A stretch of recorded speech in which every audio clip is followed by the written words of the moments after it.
Continue lecture that is urine analysis. Functions क्या होते हैं हमारी बॉडी में और कैसे हम यूरिन में बाइल सॉल्ट्स को डिटेक्ट करते हैं।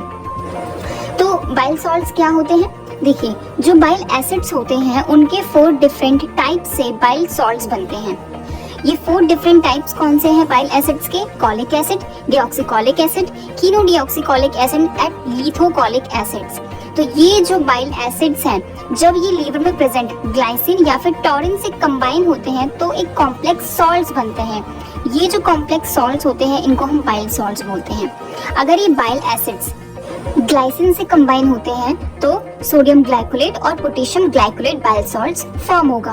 बट अगर बाइल एसिड्स टॉरिन से कंबाइन होते हैं तो सोडियम टॉरिकोलेट और पोटेशियम टॉरिकोलेट बाइल सॉल्ट्स फॉर्म होंगे। नेक्स्ट, जो बाइल सॉल्ट्स होते हैं वो बाइल का एक प्राइमरी कंपोनेंट होता है। बाइल क्या होता है? बाइल जूस हम सभी को पता है कि जो लीवर की हेपेटोसाइट्स सेल्स होते हैं वो बाइल बनाते हैं और फिर ये जो बाइल जूस है ये गॉल ब्लैडर के थ्रू एक्सक्रीट होता है। एक्सक्रीट होने के साथ साथ ये जो बाइल होता है ये बिलिरुबिन यानी कि जो बाइल पिगमेंट है उसके एक्सक्रीशन में भी हेल्पफुल होता है।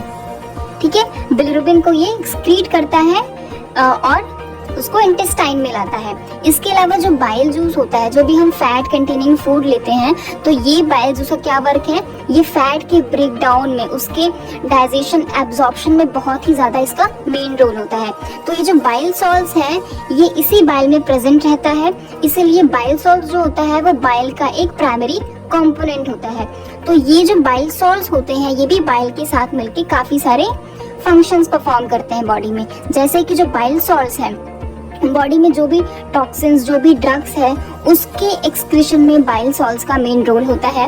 इसके अलावा जो बाइल सॉल्ट्स होते हैं वो फैट सॉल्युबल विटामिन्स जैसे कि vitamin A, vitamin D, vitamin E और विटामिन के, इसके एब्जॉर्प्शन में भी बाइल सॉल्ट्स का मेन रोल होता है। इसके अलावा जो बाइल सॉल्ट्स होते हैं वो क्या करते हैं? बाइल के साथ मिलके बिलिरुबिन के एक्सक्रीशन में भी हेल्पफुल होते हैं। बिलिरुबिन को लीवर से एक्सक्रीट करते हैं और इंटेस्टाइन में लाते हैं। और जो भी हम फैट कंटेनिंग फूड लेते हैं उसको क्या करता है? बाइल सॉल्ट्स ब्रेक डाउन करता है। कैसे? बाइल सॉल्ट्स क्या करता है? जो फैट के बड़े बड़े ड्रॉपलेट्स होते हैं उसको बाइल सॉल्ट्स छोटे छोटे ड्रॉपलेट्स में कन्वर्ट कर देता है।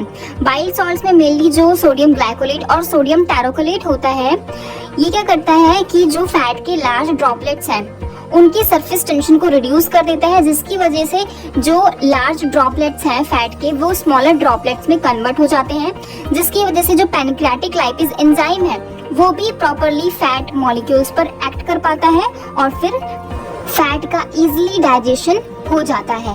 तो बाइल सॉल्ट्स ने क्या किया? इंटेस्टाइन में आके फैट की डाइजेशन में हेल्प किया और फिर ये जो बाइल सॉल्ट्स होते हैं ये इंटेस्टाइन के जो इलियम पार्ट है उसमें ये दोबारा से रीएब्जॉर्ब हो जाते हैं और पोर्टल सर्कुलेशन के थ्रू ये जो बाइल सॉल्ट्स हैं ये लीवर में रिटर्न हो जाते हैं ताकि ये दोबारा से री एक्सक्रीट हो सके। सो बाइल सॉल्ट्स के इस रीसाइक्लिंग की टर्म को हम बोलते हैं एंट्रोहेपेटिक सर्कुलेशन। तो ये थी नॉर्मल साइकिल। बट अगर किसी के लीवर में कोई प्रॉब्लम है, अगर किसी को मेनली जैसे जॉन्डिस है, मेनली ऑब्स्ट्रक्टिव जॉन्डिस के केसेस में देखा जाता है कि जो बाइल सॉल्ट्स होते हैं वो लीवर से इंटेस्टाइन में नहीं आ पाते हैं क्योंकि उस एरिया पे ऑब्स्ट्रक्शन होता है, जिसकी वजह से वो बाइल सॉल्ट्स वहीं रह जाते हैं और एब्जॉर्ब होकर हमारे ब्लड स्ट्रीम में आ जाते हैं। या फिर अगर किसी को लीवर डिजीज है, लीवर डैमेज हो रहा है, मेनली लीवर सिरोसिस है या फिर एक्यूट या क्रॉनिक हेपेटाइटिस है, तो ऐसे केसेस में देखा जाता है कि जो बाइल का जो फ्लो होता है वो रिड्यूस हो जाता है, बहुत स्लो हो जाता है, जिसकी वजह से बाइल सॉल्ट्स भी इंटेस्टाइन में नहीं पहुंच पाते हैं और फिर वो वहीं पे एब्जॉर्ब होकर हमारे ब्लड स्ट्रीम में आ जाते हैं, जिसकी वजह से बाइल सॉल्ट्स का लेवल जो है वो ब्लड में बहुत ज़्यादा बढ़ जाता है। और अगर ब्लड में बढ़ जाएगा तो फिर किडनी उसको फिल्टर करेगी और फिर क्या होगा? वो बाइल सॉल्ट्स यूरिन में डिटेक्ट होने लगेगा। जो बाइल सॉल्ट्स है वो एक एबनॉर्मल कॉन्स्टिट्यूएंट है यूरिन का। नॉर्मली यूरिन में बाइल सॉल्ट्स नहीं प्रेजेंट होना चाहिए, नेगेटिव होना चाहिए। बट अगर यूरिन में बाइल सॉल्ट्स आ रहा तो अगर बाइल सॉल्ट्स यूरिन में आ रहे हैं तो उसे हम कैसे डिटेक्ट करें ये हम आज के लेक्चर में जानेंगे। यूरिन में बाइल सॉल्ट्स को डिटेक्ट करने के लिए हम हेज टेस्ट को डिटेक्ट करने के लिए देखिए, बाइल सॉल्ट जो होता है वो लिक्विड के सरफेस टेंशन को रिड्यूस करता है। फॉर एग्जांपल, अगर एक नॉर्मल लिक्विड को अगर हम ले लें, नॉर्मल जो वाटर होता है उसका जो सरफेस की जो लेयर होती है वो स्ट्रॉन्ग होती है। क्यों? क्योंकि उस वाटर के जो मॉलिक्यूल्स हैं उनके बीच में एक स्ट्रॉन्ग इंटरेक्शन होता है, जिसकी वजह से उसके सरफेस पे, लिक्विड के सरफेस पे एक स्ट्रॉन्ग लेयर बनती है, जिसकी वजह से अगर हम कोई भी हल्की चीज डालेंगे तो वो डूबेगी नहीं बिकॉज ऑफ सरफेस टेंशन, क्योंकि उसका सरफेस टेंशन हाई है। बट अगर हम उसी वाटर में, एग्जाम्पल के लिए बता रही हूँ, अगर हम उस वाटर में बाइल सॉल्ट्स ऐड कर देंगे तो फिर क्या होगा? जो बाइल सॉल्ट्स होता है वो क्या करेगा? जो वाटर के मॉलिक्यूल्स के बीच में स्ट्रॉन्ग इंटरेक्शन है उसको वीक करेगा, यानी कि उसकी सरफेस की टेंशन को रिड्यूस करेगा। तो अगर हम उस लिक्विड के सरफेस पे कोई भी हल्की से हल्की चीज डालेंगे तो वो फ्लोट नहीं करेगी, वो नीचे बॉटम में डूब जाएगी। तो यही है हेज सल्फर फ्लावर टेस्ट का प्रिंसिपल। आइए हम इसको एक बार प्रोसीजर में भी देख लेते हैं। आपको 3 टेस्ट ट्यूब्स लेनी है। उस टेस्ट ट्यूब में सबसे पहले टेस्ट ट्यूब में आपको वाटर फिल करना है एज अ कंट्रोल।